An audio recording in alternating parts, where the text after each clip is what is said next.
Thank you. Good afternoon. I'd like to call the meeting to order and acknowledge that we are in Treaty 1 territory, the home and traditional lands of the Anishinaabe, Innu, and Dakota peoples, and in the national homeland of the Red River Métis. Our drinking water comes from Shoal Lake 40 First Nation in Treaty 3 territory. My name is Ian Mann. I'm joined via Zoom with Mr. Kent Seelan and Mr. Kevin Stephenson on the panel today. The assessment department personnel is Mr. Ryan Valderrama, and the administrative personnel is Ms. Fran Picoto. To the Zoom participants of the hearing, please note that you are placed in the waiting room until your property is called upon. When it is your turn, you will be admitted into the meeting. Kindly follow along on the City of Winnipeg's Board of Revision YouTube channel for the hearing process. Once the host admits you into the hearing, please close or mute your YouTube player. You will then be permitted to speak with respect to your property. Once your hearing is concluded, you may leave the meeting. We will be hearing applications for revision of the assessment roll in accordance with the Municipal Assessment Act. The matters for which revision is requested have been described in each application, and we will limit discussion to those matters. The statements that are made at this hearing are sworn testimony, and anyone speaking to the matters must be sworn in. Be advised that comparisons of assessments of properties are not considered evidence of market value by the Board of Revision. The Board of Revision is appointed annually by Council and is independent of it and the City administration. It makes its decisions on the basis of the evidence provided at this hearing and issues a written order that will be mailed to all parties as soon as possible. Please note that the Board's decisions with respect to an application may be appealed to the Manitoba Municipal Board if the matter pertains to assessed value or classification, or to the Court of King's Bench if the matter pertains to the application of exemptions from taxation. Should you wish to appeal, information on how to do so will be included with the board's order. With respect to the hearing process, I will confirm the points of appeal with your property to be addressed with each applicant following swearing in. We will then have the assessor's testimony followed by questions that the applicant may have, and then the applicant's testimony followed by questions. Each side will have an opportunity to summarize if they wish. Once all of the evidence about an application has been brought forward, the applicant may leave. The process will repeat for each item on the docket today. The session will close after all of the applications have been heard, and the board will deliberate in private and make its decision. You will receive the board's decision by registered mail as soon as possible. As information, all public hearings are live streamed, recorded, and will be part of the public record. We will be hearing items 1 and items 3 and 4 on our docket today. Ms. Picoto, can you please affirm the assessor's testimony and the first applicant's testimony? Certainly. Mr. Assessor, please state your full name. Ryan Valderrama. Do you affirm that the evidence you're about to give at this hearing is the truth, the whole truth, and nothing but the truth? I do. Thank you. Mr. Applicant, please state your full name. Kenneth Thomas Leslie. Do you affirm that the evidence you're about to give at this hearing is the truth, the whole truth, and nothing but the truth? I do. Thank you. Okay, Mr. Valderrama, I would ask that you turn to the first item on the list, the file number 24-4235, and present your evidence, please. Okay, thank you, Mr. Chair. So the first item has a file number of 24-4235. It has a roll number of 06-900-033-000. We're dealing with the roll year of 2025 using reference date of April 1st, 2023. The assessed value is $72,896. The classification of the property is other, and the liability is taxable. The property is a railroad, and the following details are on the next few pages. On page 2, the depreciated cost of the structure or the railroad is $72,896. And on third page is where the details of it. It is a rail spur track with an average condition, which is about 1,280 lineal feet. And it has a unit cost of $56.95 per lineal foot, giving it a rate or a value of $72,896. And on the fourth page, is just the some Municipal Assessment Act excerpts, specifically on section 42, subsection 2, or 42 in parenthesis 2, A board shall not consider an application for the revision of an assessment rate schedule prescribed under clause 6.1a. And if I go back to it, on top of it, the 6.1a is prescribing assessment rate, or the lieutenant governor and council may make regulations prescribing assessment rate schedules for railway, roadways, pipelines, and gas distribution systems. And the rate that was used to assess this rail track is based off of the prescribed schedule by the lieutenant, or given to us by the lieutenant governor in council. And that's my presentation, Mr. Chair. Thank you, Mr. Valderrama. Mr. Leslie, do you have any questions? Yes, Mr. Chairman. So, Mr. Valderrama, the rate is prescribed under sorry.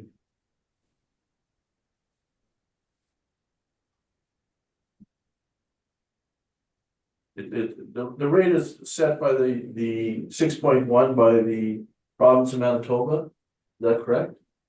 Yes, it is. And then 42.2, the board should not consider an application for the revision of an assessment rate schedule prescribed under clause 6.1a. Yes, that's indicated in the Municipal Assessment Act.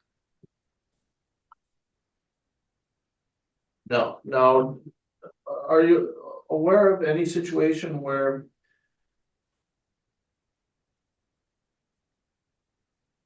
they have altered that, where the rail line is under repair or not? I'm sorry. Are you aware of any situation where they've accepted an application where a rail line is not in use or to be disbanded? In my few years of dealing with cost properties, I haven't encountered any. Those are my questions. Thank you. Thank you. Mr. Seelan, have you any questions? No questions, Mr. Chair. Thank you so much. Mr. Stephenson? You're muted. Sorry, Mr. Stephenson. No. Sorry about that. Just to confirm, this property is located where? By Dawson Road, Dawson Mr. Chair. Road? Okay, I Yes. didn't think I saw that anywhere in the brief. Oh. Yeah, sorry. It's by St. Boniface Industrial by the it's north of Marion. Okay. No further questions. Thank you. Thank you. Yes, Mr. Valderrama, I was looking at this last night and looking at the jurisdictional issues. The Municipal Assessment Act, of course, deals with the railroad. And just to confirm, this is a rail spur line? Yes, it is, Mr. Chair. Okay, so it wouldn't come within any of the other exemptions under the definition of roadway in the Municipal Assessment Act? For example, this is not land other than land that is used for roadway or for the safe or efficient operation of a railway? I don't believe so, Mr. Chair. It is the spur, the rail track itself, Mr. Chair. Okay, then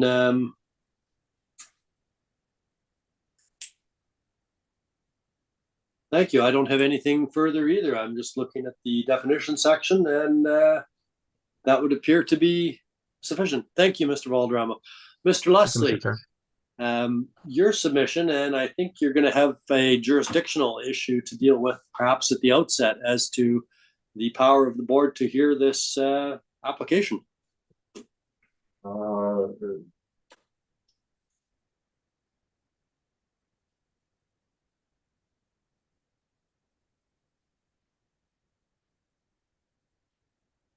Yes, that I really, in looking at 42 sub 2,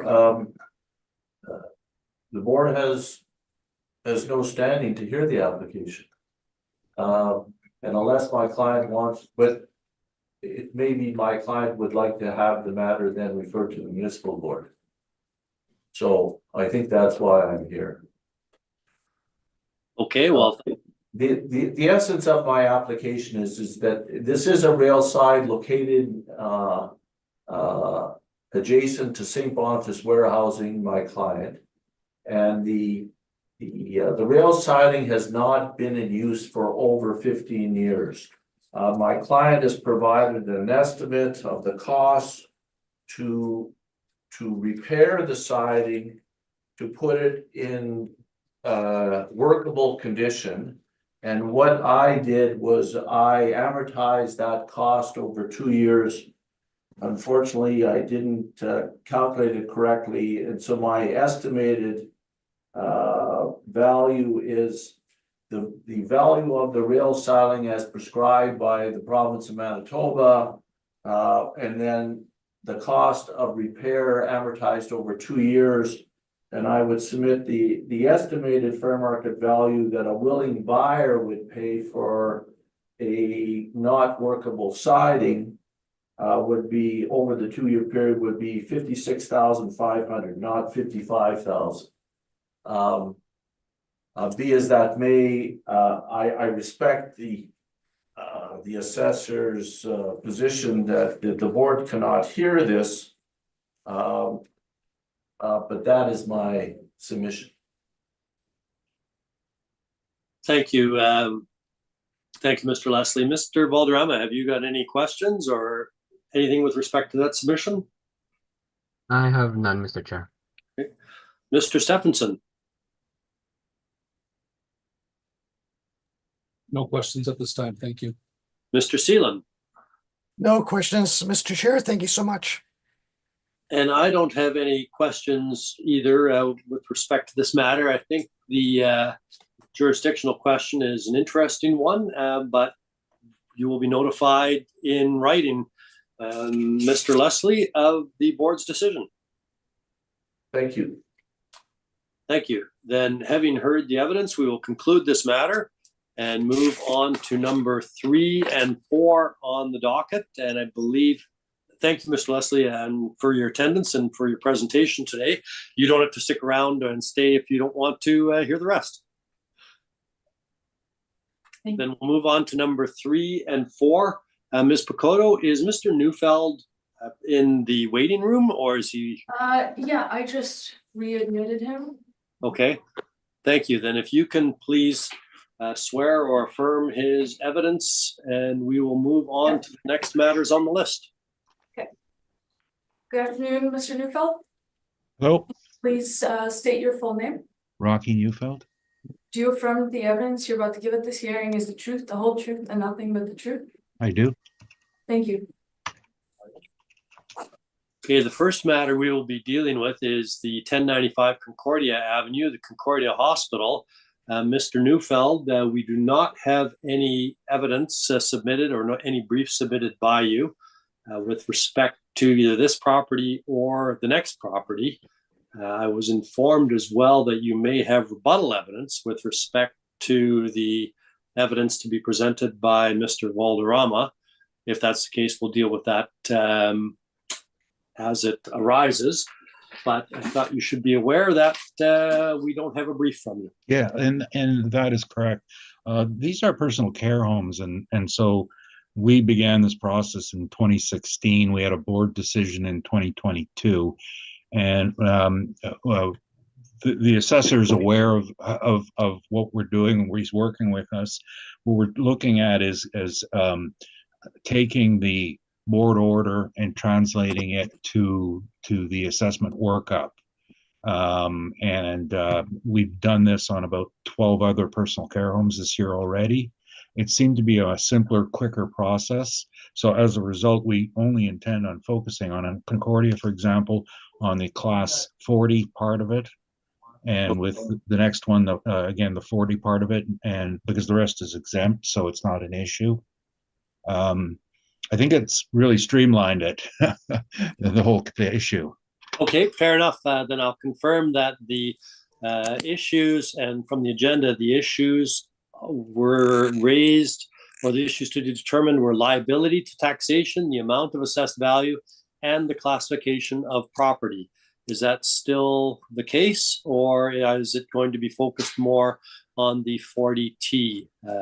I think we'll be just dealing with the 40S portion of it. And the school tax exempt portion. yeah, and I think it's value within the classification. And let me just I could withdraw those, or you could just rule on them, but I don't think we're going to waste your time with any class issues today. Give me 1 second. Today is 13th. I think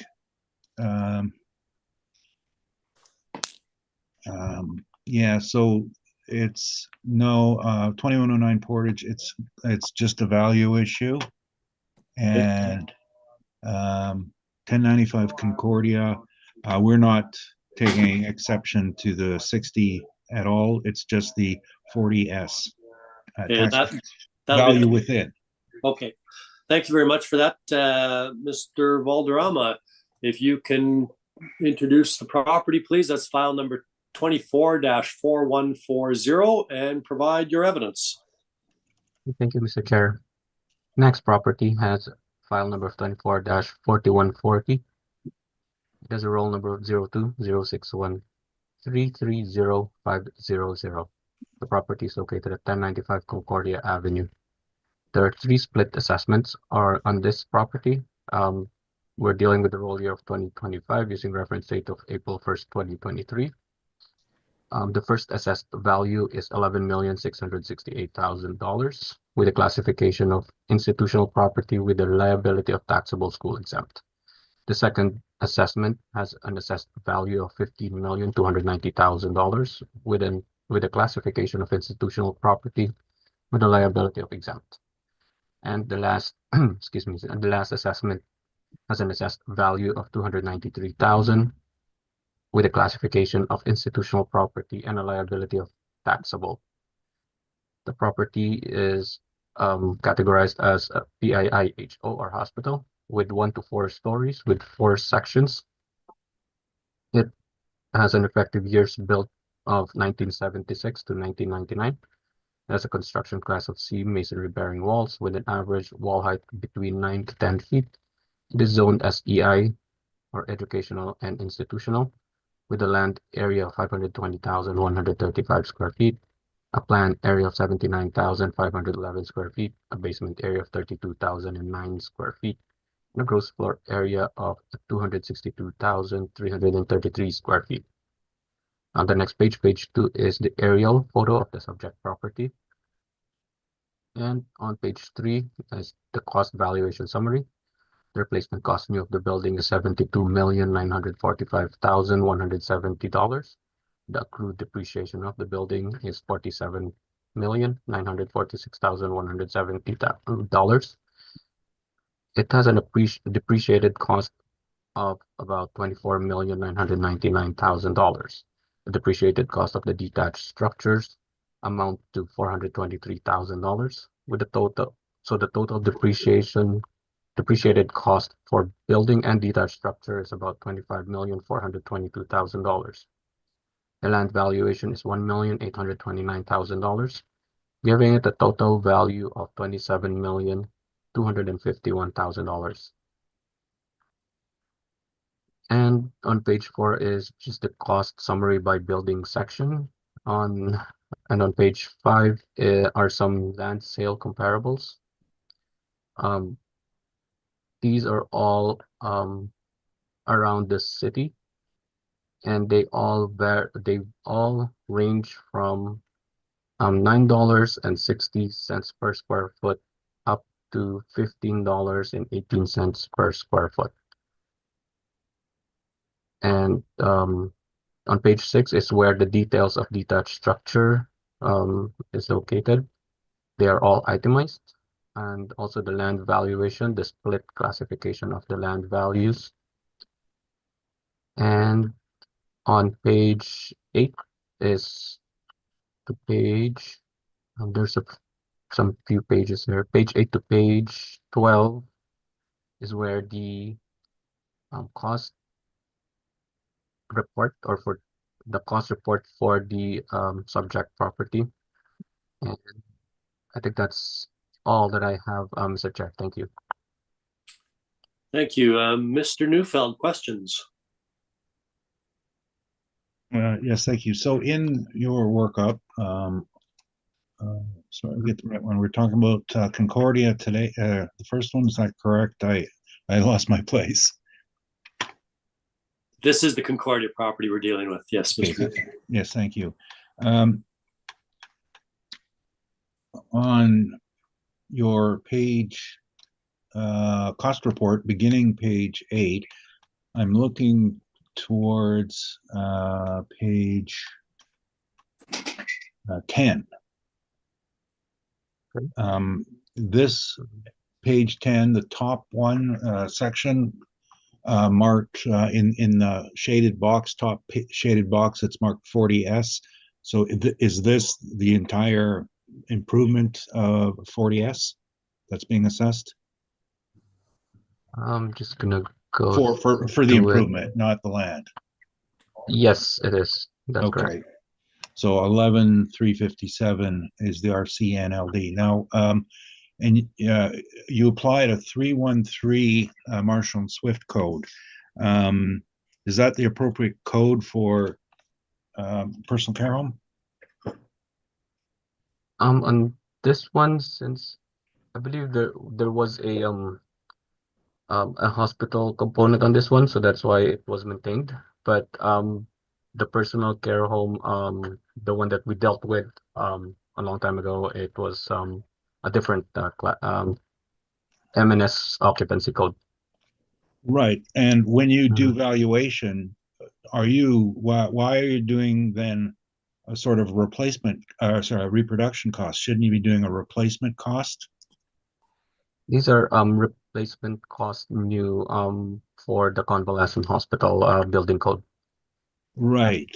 But now convalescent hospital code, you can agree with me that that is in building code. I'm trying to remember, it's A or 1, A class, and personal care home has been downgraded to a B.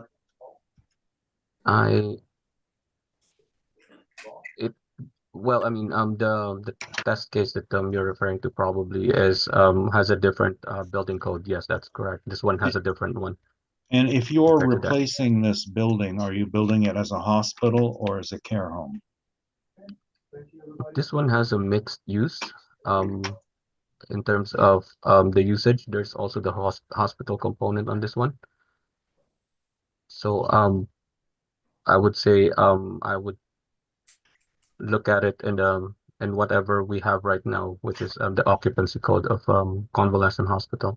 I'm going to quote from your notes on it, and this is, by the way, this is in the rebuttal information, the board order, page 6.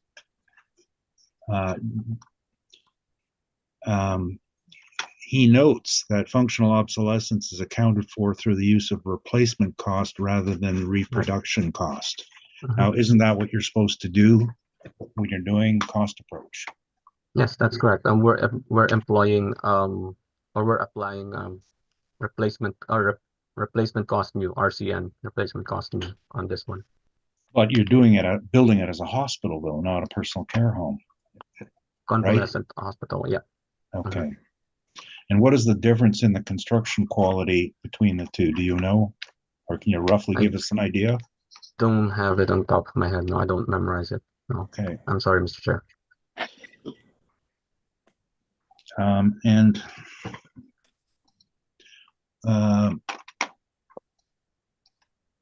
sorry, one second here. I don't have a lot of questions, so don't worry. That's okay. And just actually, I only have one more question on this property. In regard to the land value, is that summarized page 12? Land page. Yes. On the cost report, yes. This is where the land valuation is. And so for every section of land, you've used a value of 352 a square foot then?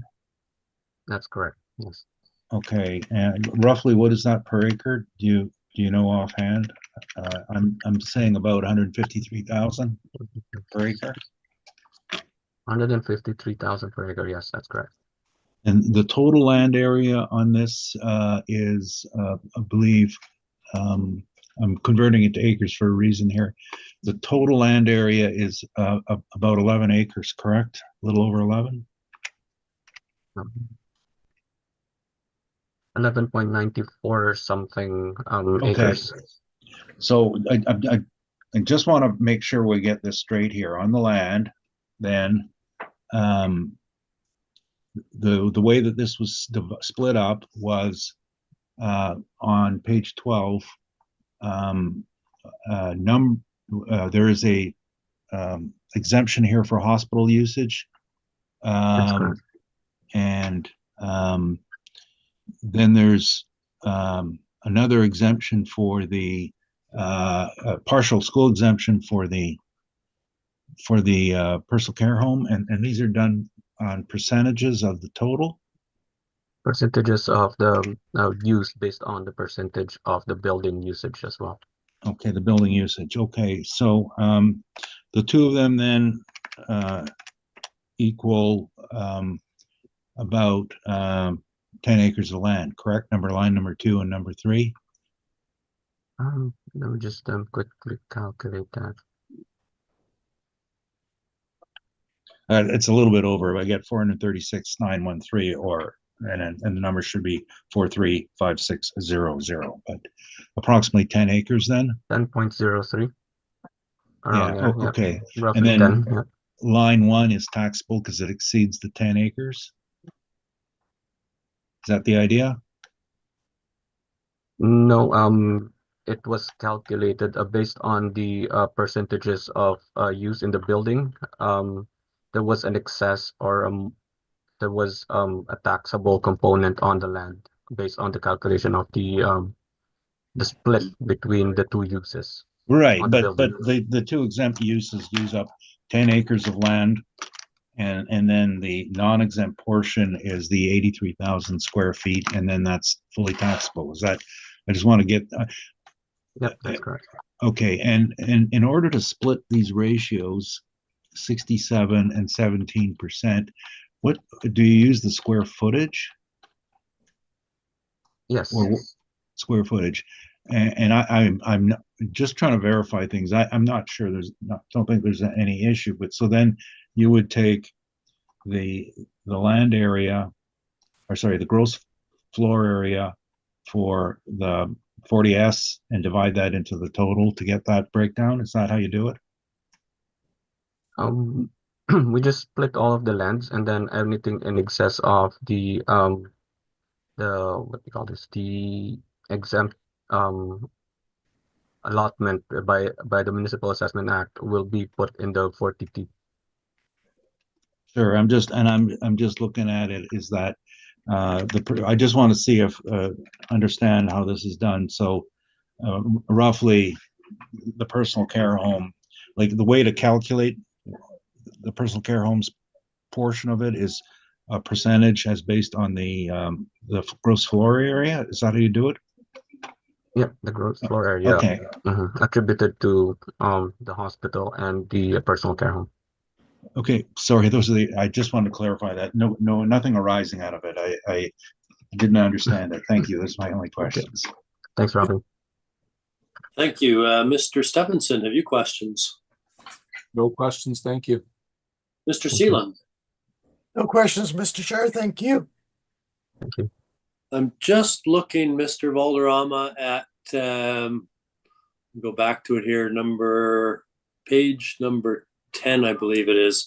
I might just have one moment here.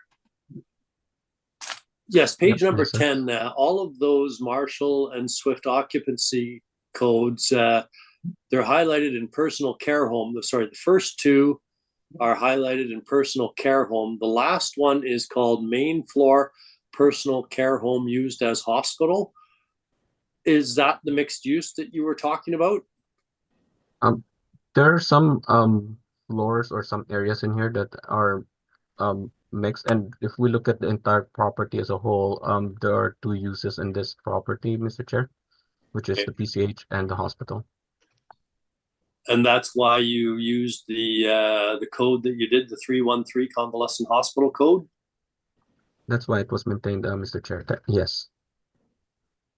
Okay, thank you. I don't have anything further. Thank you, Mr. Chair.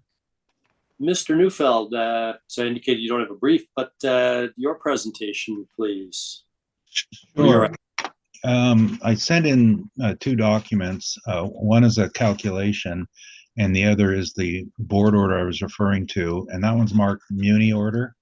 And let me just hold you there. We don't have that distributed yet. Oh, okay, okay. So Okay, that, I just added it to the one, to the SharePoint. okay, let me, I'm just gonna close out the SharePoint and refresh it all. And Mr. Stephenson and Mr. Steelan, if you can let me know, please, when you've received it or when you've got access to it at least. Applicant rebuttal PDF. Yes, I've got several pages here of And while I have the opportunity, Mr. Neufeld, if you could clearly state that you would like classification liability to be confirmed, if that's Yes, please confirm that. okay. And then for the next item as well, when we get to it. That Thank that you. is correct.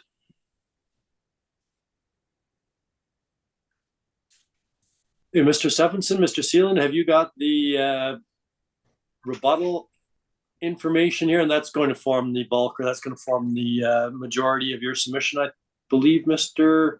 Neufeld. Is that correct? That is correct. Okay. I have it, thanks. Okay. Mr. Seelan?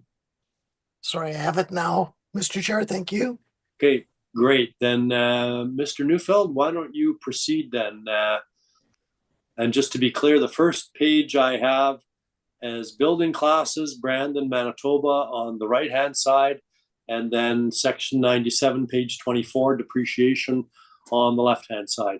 That is correct. Great, okay. But I'm going to give you the background. That's the one, a document marked Muni order. I just combined the two, so it will Oh, be. okay. Let me just. Well, it's more technologically advanced than me. So yeah, starting on page 3 in the PDF would be that document. Okay, thank you. So I'm going to start there to give you the background. So we began working on this in 2016 for at the time WHA, and it's now Shared Health. And what we identified was an error in the modeling on personal care homes, and that the newer ones were coded wrong in the system. And we explored a bunch of different ways of dealing with it. We ended up appealing 9 homes, the high value homes, on this basis because they were the ones adversely impacted.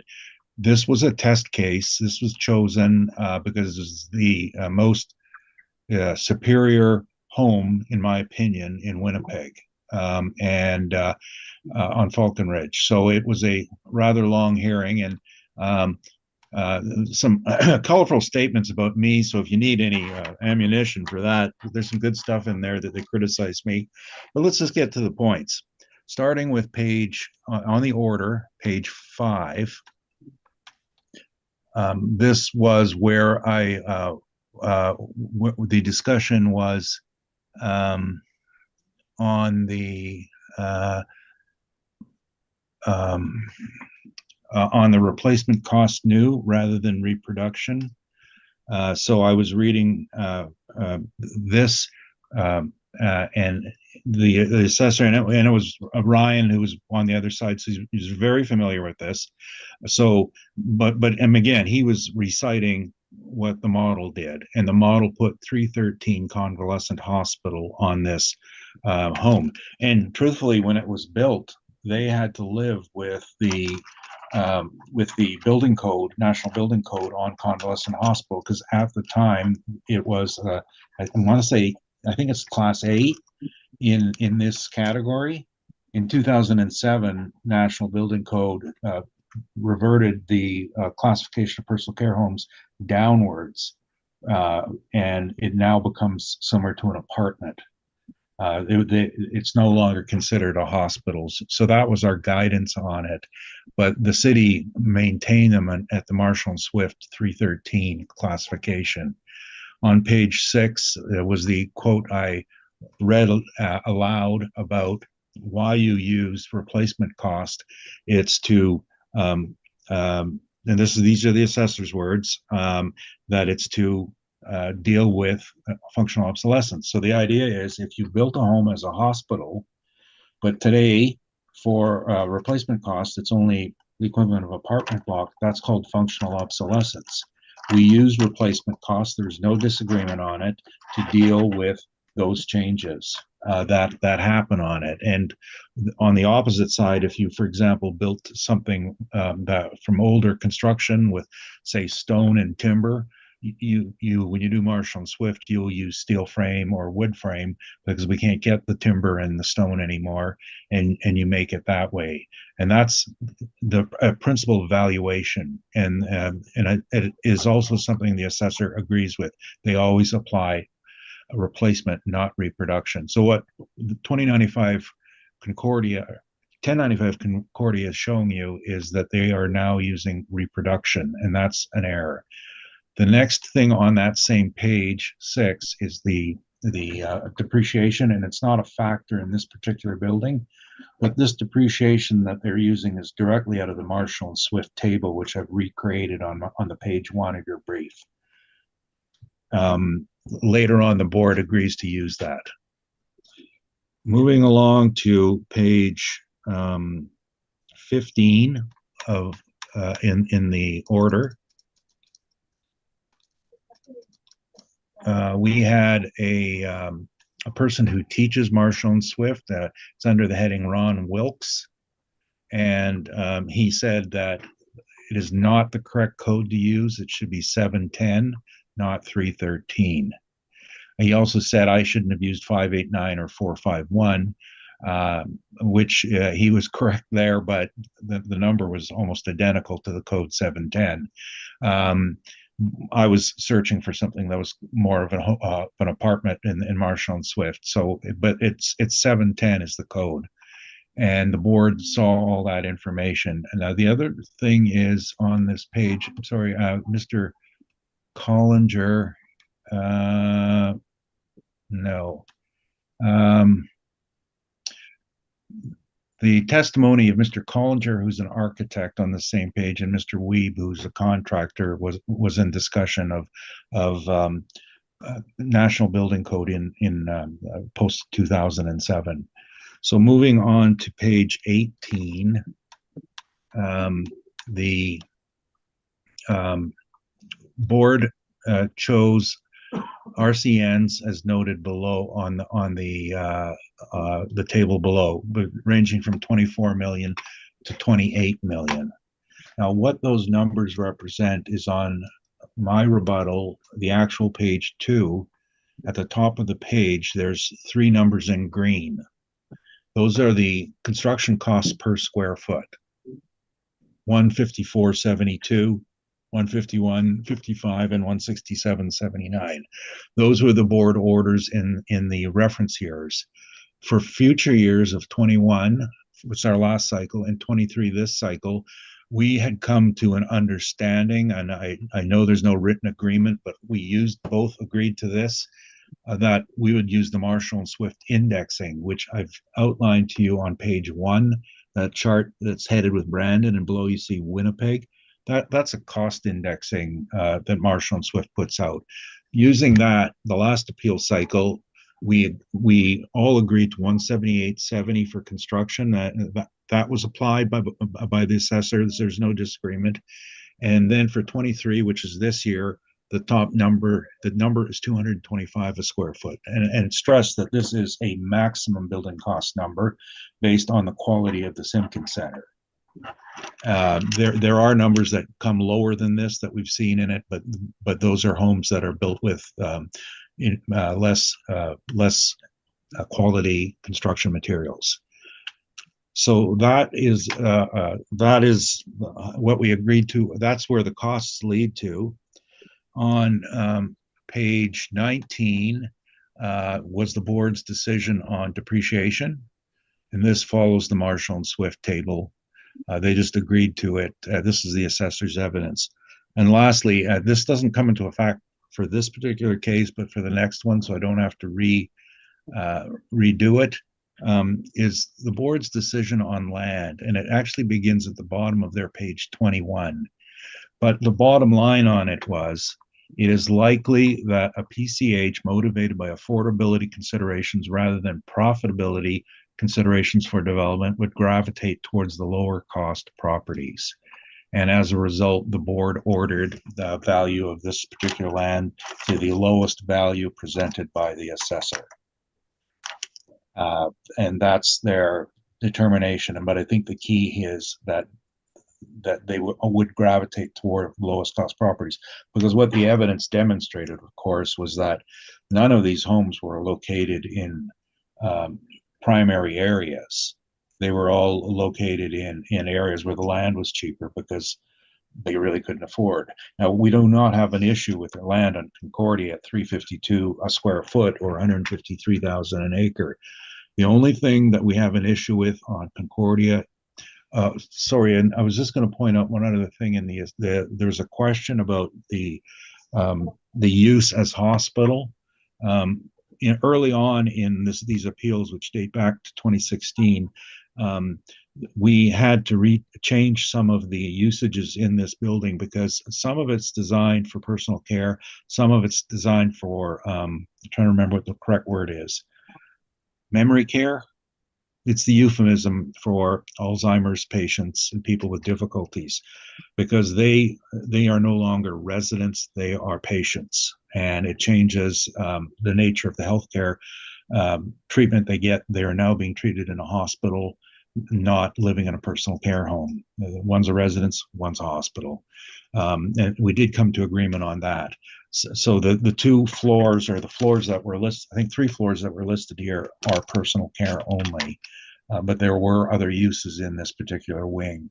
That's the difference for it. So the difference in value on our page 2 is simply take the 258.57 that the assessor has used and change it to 225 per square foot on original cost. This is to correct it to the order, and that changes to a value of, with the land, we're not taking exception with the land, to a total class 40S of 10,193,675. I suppose that rounds to 10,194,000. The last comment I'm going to make is this is about the 14th or 15th one we brought to the board, and I'm not, don't mean this any other way except to say that it's been accepted by on every single occasion on this manner, and it was I guess an adequate result to a difficult situation. We were just trying to wind up all these personal care homes to get them out of being treated like hospitals and being treated like personal care homes. And that's my rebuttal. Thank you. Mr. Valderrama, any questions? Mr. Chair, thank you. Mr. Seelan, questions? No questions at this time, Mr. Chair. Thank you. Mr. Stephenson? No questions, thank you. Mr. Neufeld, I do have a couple of questions along the area of the $225 per square foot. And you did address this. I just want some clarification. The $225 per square foot of the replacement cost, as noted in your materials, that is for the personal care home itself. There isn't an amount factored in, or there isn't an amount added for the hospital portion of it, is there, or has that been? No, the obvious issue is it is built like a hospital. No disagreement there. Right. But the point is, in valuation, when a use changes and you're saying I'm using replacement, you're not building it like a hospital anymore. So your choice is, you know, you don't get a better value for any super adequacy in valuation. You have a super adequacy, that's your problem. So, you know, we're not right. You know, and by the way, this doesn't have many of the super adequacies of hospitals, such as the HVAC for the clean air intake, restricted air intake, oxygen lines, additional water lines. Physically, I wouldn't say it was built as a hospital completely. It's missing a lot of things, but the idea is anytime you're building something, you're building it to a value that the market would appreciate as replacement without the super adequacies. No gold-plated faucets, you know, like the house with the gold-plated faucets. It's just being appraised like an apartment. So, and the number here on that is, if you look at this table I provided under the date 0421 and move it to 0423, you see there's at the end, it's about a 25% value differential, and that's what we applied. Was it 20? No, it was 20. I forget. Yeah, 25. I don't know if I answered or if I was indirect or Well, oblique there. it wasn't quite as direct as I was hoping. I'll try again. Okay. If some of in looking at Mr. Valderrama's materials, specifically the page 10, which has the personal care home, and whether that code is the 313 code, but the last coding on the main floor has the hospital as the replacement. If this is going to be replaced as a hospital, that is going to require an additional amount of square footage cost, is it not? Well, the one at the bottom of the page is there because it's in the wing that holds the personal care home. It's the main and the basement levels. The basement level is actually a laundry for the hospital, which is exempt, and the main is I think it's the main floor is the memory care unit, which is a hospital use. So it's the same building, and that's why he's put it in together. What we're doing here is we're just theoretically separating them because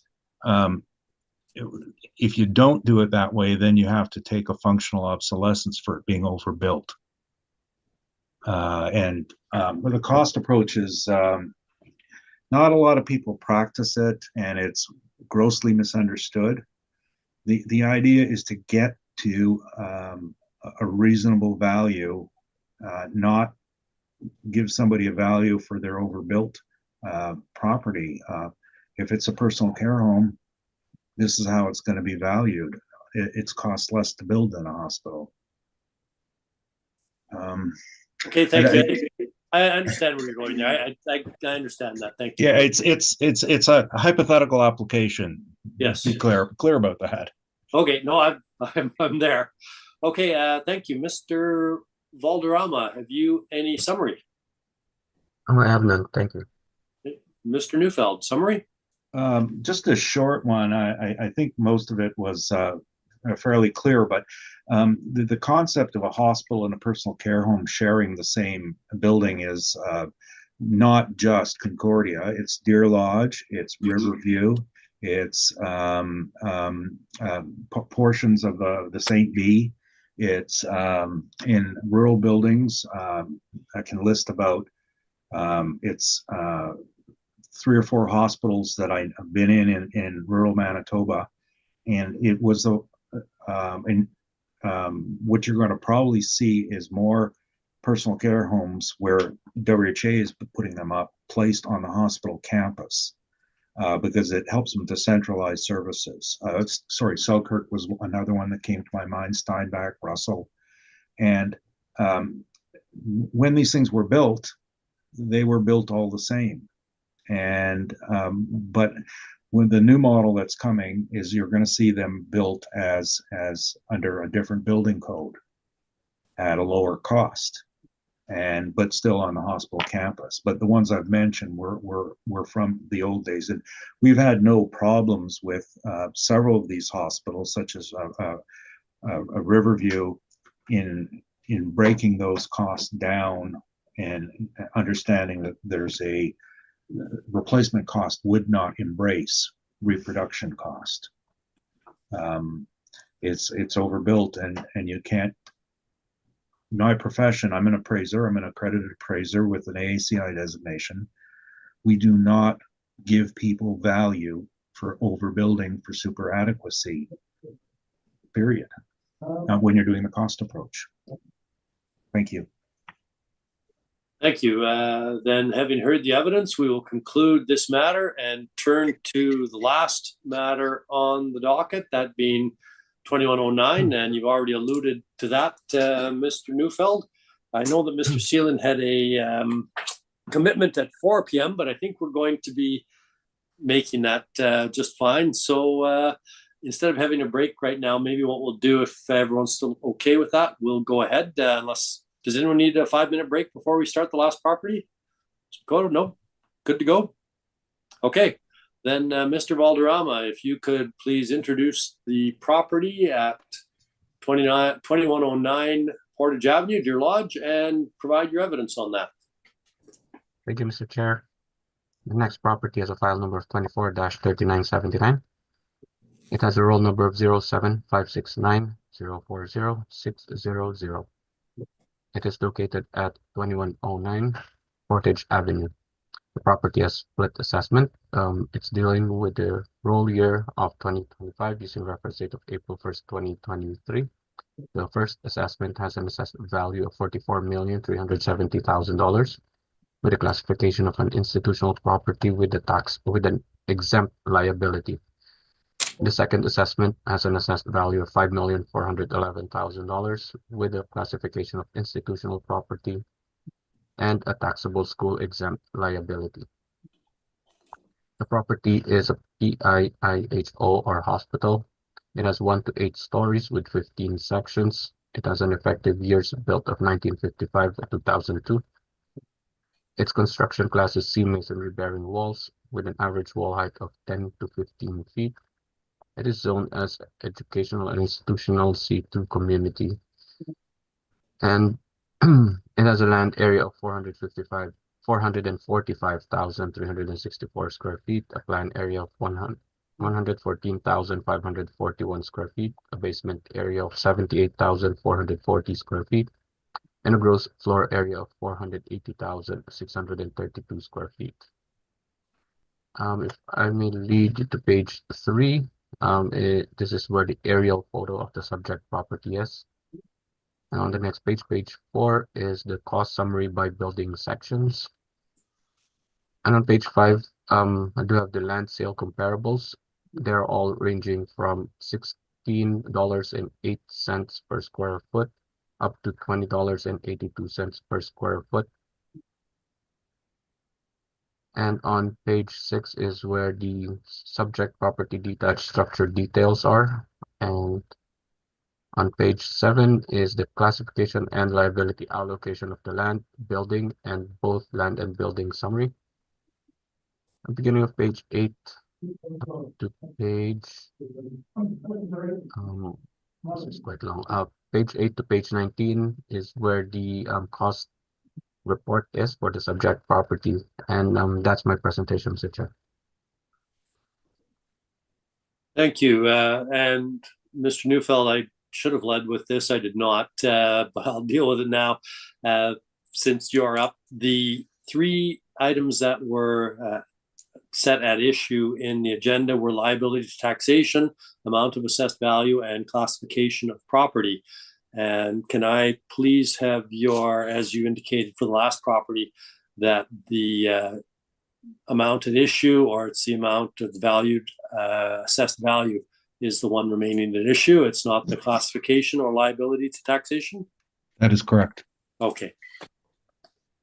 Thank you. Then your questions, please, Mr. Neufeld. Yes. So on page 15, Are these the two sections at the bottom of the page, which are the class 40S? Page 15. Yes, it is. Those are the only sections we're dealing with, and they represent, I'm just trying to understand it here. Section 1 represents a part of the basement. Section 1. I believe so, yes. And the second section is 2 upper floors. And by the way, I'm not asked if you don't remember, that's fine. I don't either. Mhm. Which floors are these? Good question. I cannot recall, Mr. Chair, Okay. sorry. Yeah, okay. No, we inspected it together, correct? That's correct. Yeah. Um, and this is the same issue as before. These were all classified as the 313 convalescent hospital for costs. Correct. Okay. And incidentally, how many restrooms were there per floor? Do you recall? Oh, They weren't, they were not I individual don't- units, were there? No. There are some common washrooms in there, I believe, if I recall correctly. I just can't recall how many. Yeah, okay, but the point is, unlike some of the more modern ones, even as Concordia, they do not have self-contained units with water closets, do they? This I particular cannot building. speak with Concordia, but this one doesn't. No, this one doesn't. That's all I was wondering about, just confirming that. And in regard to your land is listed on page 6 at $29.33 a square foot. You do not have a single comparable is that high, do you? No, the highest is around $20.82 per square foot, which was sold back in 2017. Okay. And right. And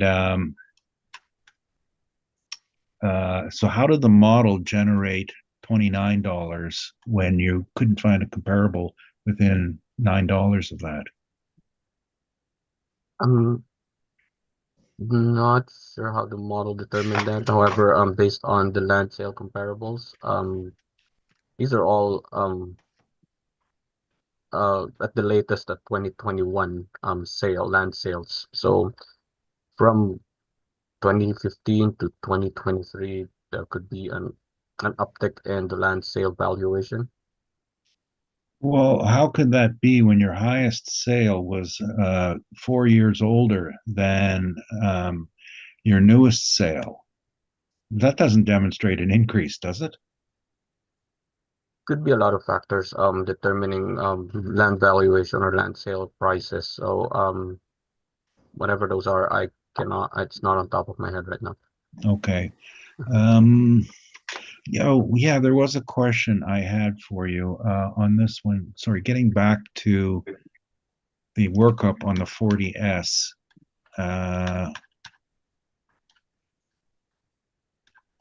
Sorry, I have to find that again. 15? 15? Okay. Yes. You have on the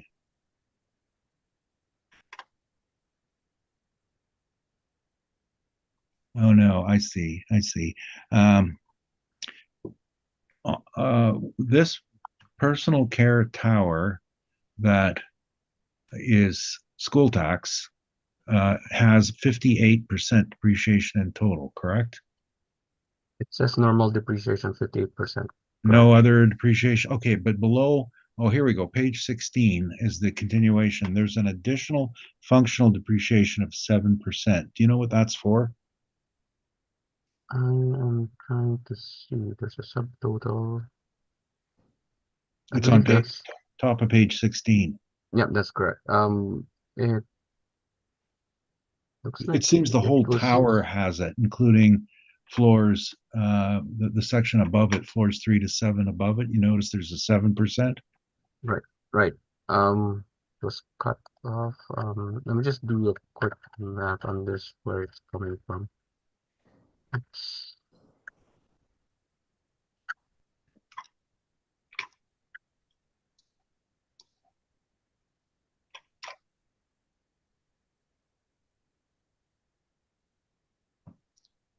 Okay, so it's I believe it's coming from the personal care tower exempt 40S, which is the second section, the bottom. So it's a continuation of the bottom. Right, right. So I it's see not that. overall. But it's that section, which is the personal care tower 40S, the 2 floors, and the section above it, which is floors 3 to 7 fully exempt, both have a 7% functional depreciation. That's correct. And The basement doesn't. no. And so what would be the reason for the extra depreciation? Do you know? I couldn't recall. I believe it's just for the above grade floors. Right, it is. But like, is it? I was bringing up the question of the restrooms not having them per unit, or would it could be something like that? I'm not. I couldn't recall what the reasoning was with the additional functional depreciation of I 7%. didn't see it in last year's summary. That's why I'm wondering if it was something new put in this year's. Yeah, I couldn't recall. No. Okay.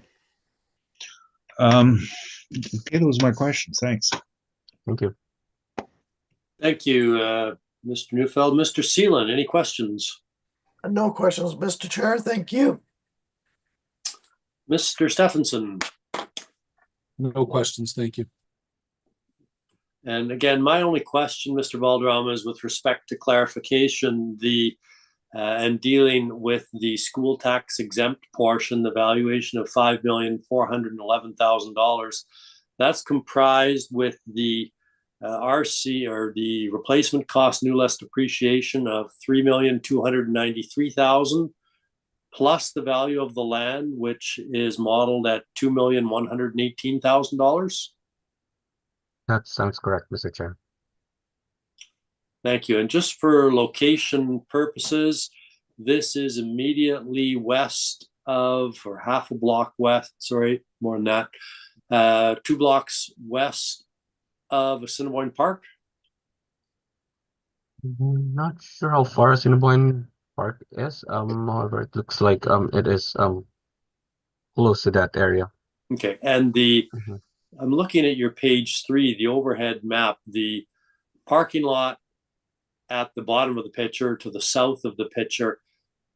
That's the only structure. There's no personal care home. There's no hospital structure on that. That's just parking for the personal care home or hospital. That's correct. It's just Okay. a parking lot. Thank you. I think I've got that oriented. I don't have anything further. Mr. Neufeld. Thank you. So again, the issues are the same, and going to my page 2 of the rebuttal, I put these together. Sorry, I didn't explain this, but if you look at 2109 Portage, you can see that there's 2 sets of numbers that go across the page. The top set is the assessment, and then the bottom set were my changes requested, with the changes outlined in red. And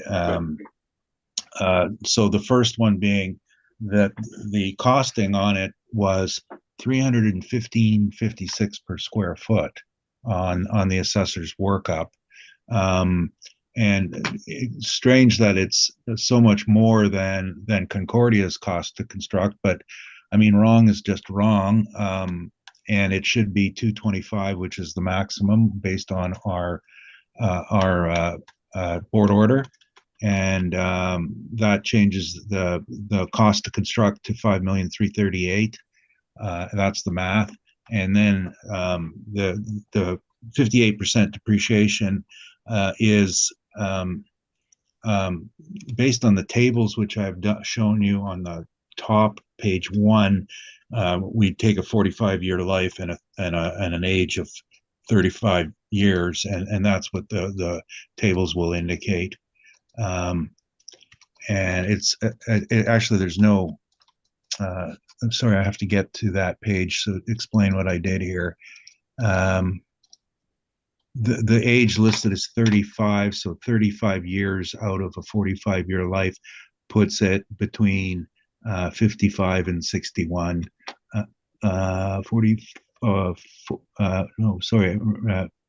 34 to 55 to 61.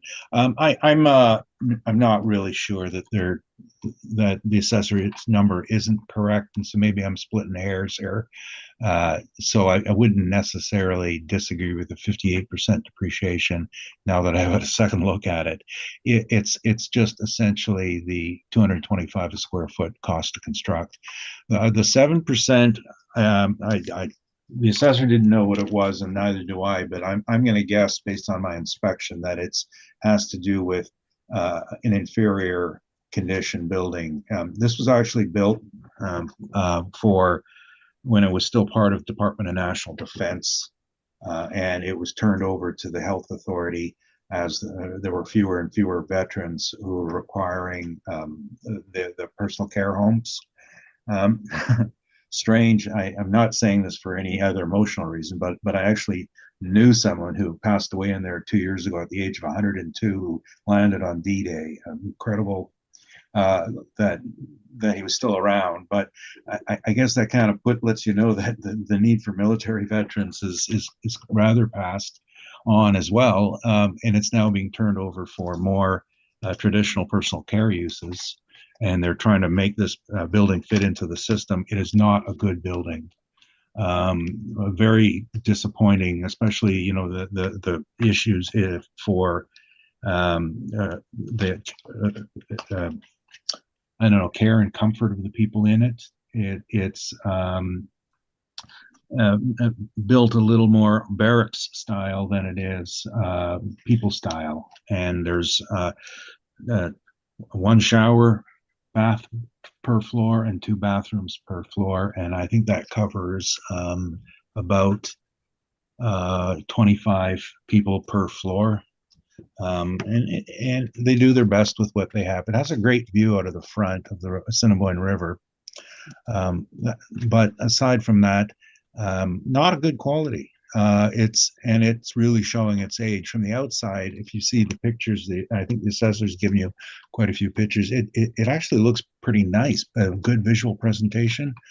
Inside, it's not nice.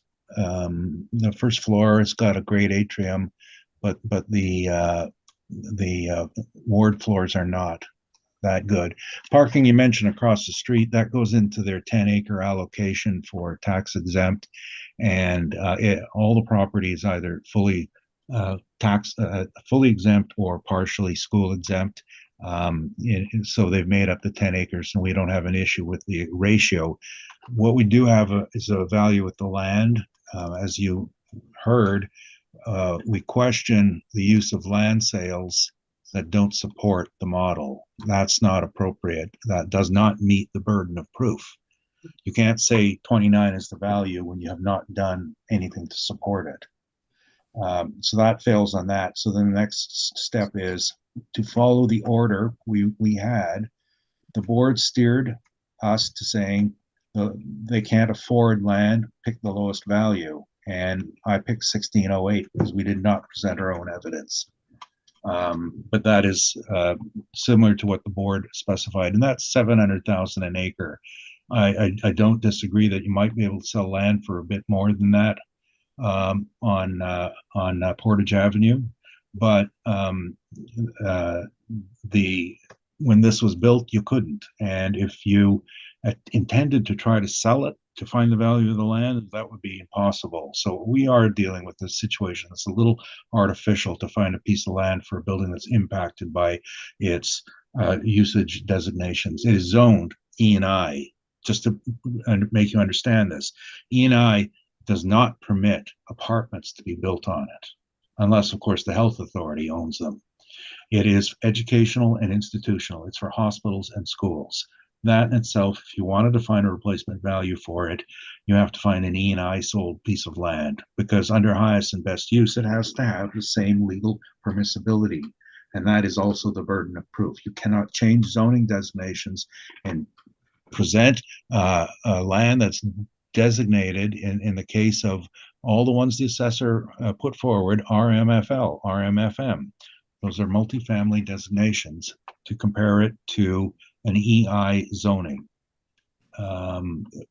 Given the evidence that has been put before you and the case law, 1608 is what we'd like to see for a number on that land. And I don't have anything new to add. Thank you. Thank you, Mr. Valderrama. I have no questions or nor comments, Mr. Chair. Thank you. Mr. Stephenson, questions? No questions, thank you. Mr. Seelan? No questions, Mr. Chair. Thank you. And I don't think I've got any questions. Mr. Valderrama, any summary? No need, Mr. Chair. Thank you. Mr. Neufeld, summary. Yes, again, I'm not saying this for any other reason other than to say I think we were right. But after this process, which now we're into the 8th year, we are finally getting these personal care matters resolved in this year through the Board of Revision. As I said, I think we've dealt with 12 or 13 of them on the same points. And I did not bore you to death with all the details of those particular orders, but we approached them the same method that we showed you today. So we are looking for some consistency. And Ryan and I have been working through this for a long, long time.